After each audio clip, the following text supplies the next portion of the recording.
bodies, was not any different than any normal man. He pushed himself to do things despite the negative opinions of others. He was often the bravest out of the group of freaks when it came to addressing conflicts among them, end quote. The revival of the American sideshow has been the focus of Coney Island's Sideshow by the Seashore, founded by Dick Saigon.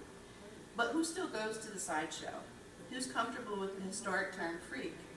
In my experience, 21st century scholars are beginning to realize that sideshow is a very open arena for discourse on bodies of difference, disability studies, and popular American culture entertainment. However, when I mention sideshow or freak show to any scholars outside the humanities discipline, there's often an awkward silence, maybe even a slight cringe. Consequently, it is clear that the general American public is still somewhat uneasy about the visceral quality of sideshows. Recently, the FX network has paved the way for this generation of scholars to delve deeply into the discussion about freakdom, fandom, and fantasy. It is with renewed vigor that those of us who adore everything circus, carnival, and or sideshow can engage in honest contemplation about what it means to be human in all bodies of difference. Perhaps this season of American Horror Story Freak Show will engage more viewers to embrace the concept that perhaps there is a little freakishness in us all, and that we are all one under the big top of humanity. As a sideshow historian and cultural critic, I have long been waiting for mainstream entertainment venues to embrace the idea of circus and sideshow. Other than Coney Island and a few offbeat working act sideshows, such as Thomas is working within, there are very few areas in which those with bodies of difference may be celebrated. As such, quote, through the pre-World War II golden era of the carnival midway, it has passed, and many sideshows hung on until the 1960s and 70s, when several factors, including shifting views on disability and economic issues, wiped out all but a few shows, end quote. We are now experiencing yet another shift, a return to the sideshow as a stage for the reciprocal gaze between spectacle and spectator. We see two representations of freakdom in the new series, American Horror Story. First, the naturally born freaks are those who were considered the royalty of the sideshows. The second is the man-made freak, in which a naturally born norm or person of normal physiology is then physically manipulated for the purpose of appearing to be a natural-born freak. These types of characters are best emblemized in the series with actor and activist Matt Frazier as Paul the Illustrated Seal, and prosthetic-clad gaffs such as Jimmy Darling, played by Evan Peters, the Lobster Boy. Additionally, Frazier notes that the show may be a catalyst for other performers with bodies of difference. He adds, quote, we're, the general public, not used to people with radically outsider bodies like myself in entertainment, so arguments about the tone and politics must come after some visibility, and if we can't even play ourselves in the history of our own showbiz lineage, then I think we're in a pretty bad place, end quote. I agree in that who better to play these characters in light of the rising awareness of people with disabilities? The best performers can draw from life's experiences to portray various characters on screen. In this way, the series has really opened the door for other actors who may not only play roles that call for various disabilities, but it has also incited a dialogue about the value of sideshow in the 21st century and beyond. It takes courage for writers, producers, directors, and of course the performers who embark on bringing these issues to the forefront. And it is worth mentioning that the real monsters in the show are not the freaks, but rather the horrific able-bodied norms who are thus, due to physiological and psychological problems, sort of a little offbeat themselves. Yet as much as we have socially evolved, as Church writes, quote, in normative society, freakery is premised on unequal viewing and social relations. A non-disabled audience retains the power to subject a non-normative body to the ableist gaze as entertaining spectacle, enjoying a mixture of shock, horror, wonder, and pity, end quote. However, the sideshow performers I have met during my studies have indicated that this gaze is less about the shock and awe, and more about a reciprocal experience between the viewers and the viewed. This existence on the fringes of society is a liminal space that can be filled by the gaze experience of bodies of difference. As previously mentioned in my introduction, I have long been not only fascinated by bodies of difference, but I have also been more concerned as an educator with how the normative culture gazes with a mixture of shame and contentment. Contentment because they, the viewers, are normal figures who do not have to be like these people. The gaze began with negative connotations as we originally gazed for curiosity. Yes, there was some exploitation in early sideshow in America, but what this show has brought about is something very new, I think. My discussions with colleagues and studies and students has focused on how beautifully constructed the passages of dialogue and cinematography were in the series, especially in the Freak Show Season 4. Not how horrifying or ghastly they found the freak characters portrayed. The empathy seemed to be for the freaks, some criminals, some upstanding citizens, not the mainstream characters in the 1950s American rural and suburban communities portrayed.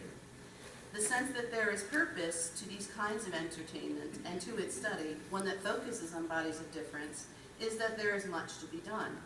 We still have to construct a bridge from the gaze to disability studies, which will continue to develop with more serious scholarship.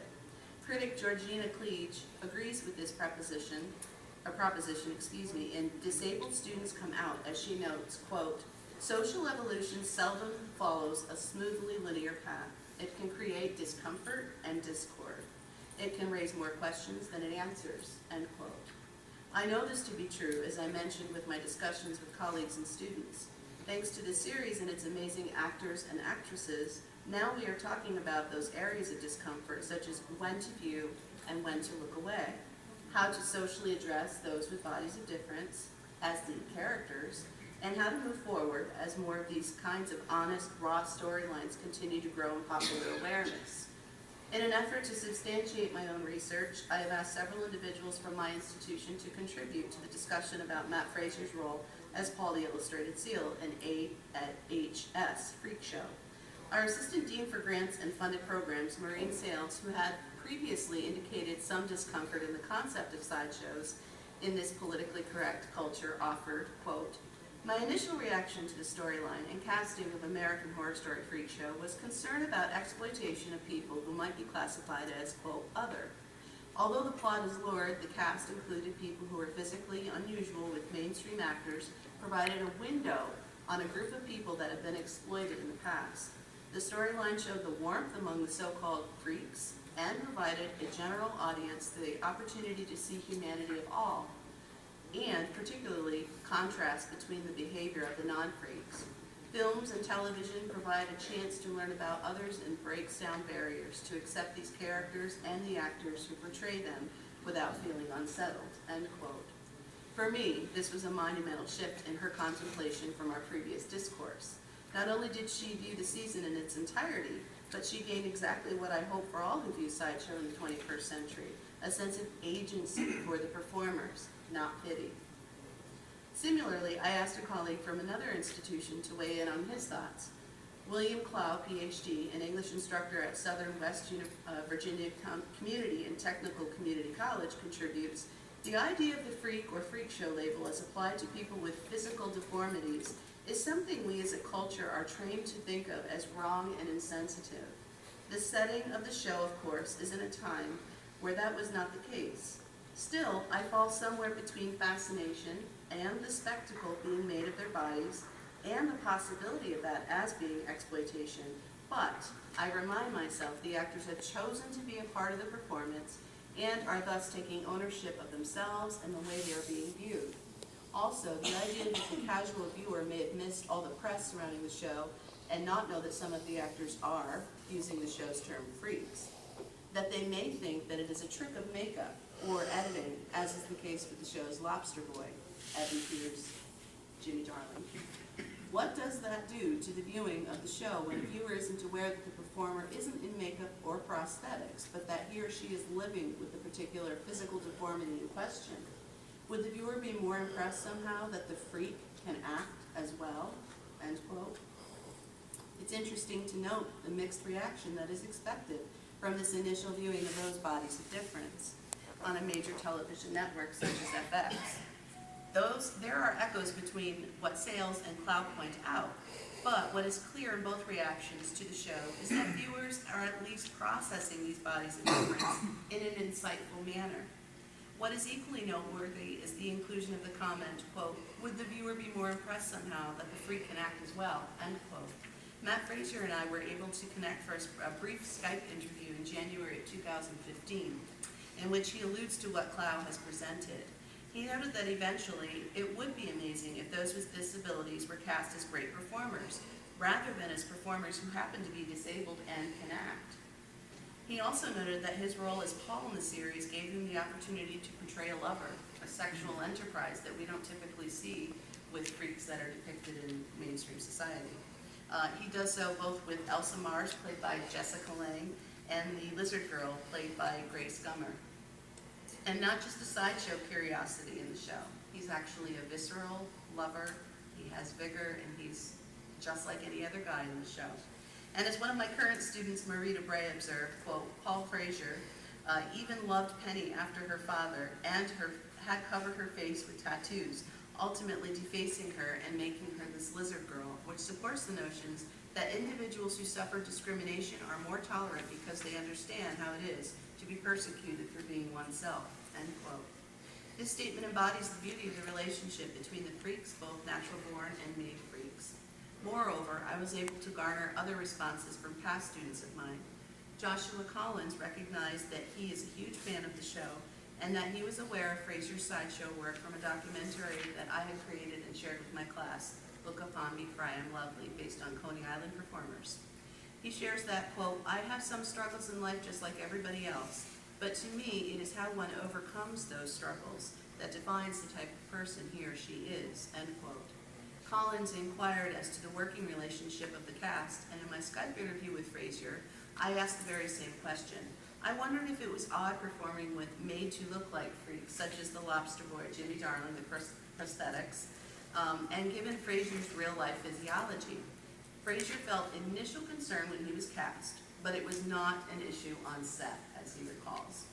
Another former student, Cody Roussel, had this to offer, quote, though the show is supposed to be about American horror, I found the horror to be portrayed how the outsiders treated the members of the freak show, to the point where it is easily distinguishable of who is supposed to be the real monsters on the television series, and it is certainly not the freaks. The show heavily conveys to the audience the humanism of the members of the freak show. After all, they were all humans, and with that, the humanistic struggles they had to face by being thrown into isolation and judgment, end quote. Again, the theme of the reversal of who the real monsters are, where in the series, has surfaced. For those who enjoyed the full series, the finale, of course, was an obvious homage to Todd Browning's 1932 Freaks, which, as circus historians and scholars know, was actually banned in Great Britain for upwards of 30 years. Pretty substantial time frame. Clearly, after the popularity of 4 seasons of American Horror Story, it appears that the show will continue next year with a new theme. Fans of the show and its approach to new thematic plot development each year will be thrilled to see its continuance. Although we will not see Matt Frazier in season 5, yes, I asked him, it is my hope that we see he and other actors who just happen to have bodies of difference return to the series. Freak Show has brought sideshows back to the 21st century in a way that other venues have either not been willing to do or able to do, other than the aforementioned venues such as Coney Island.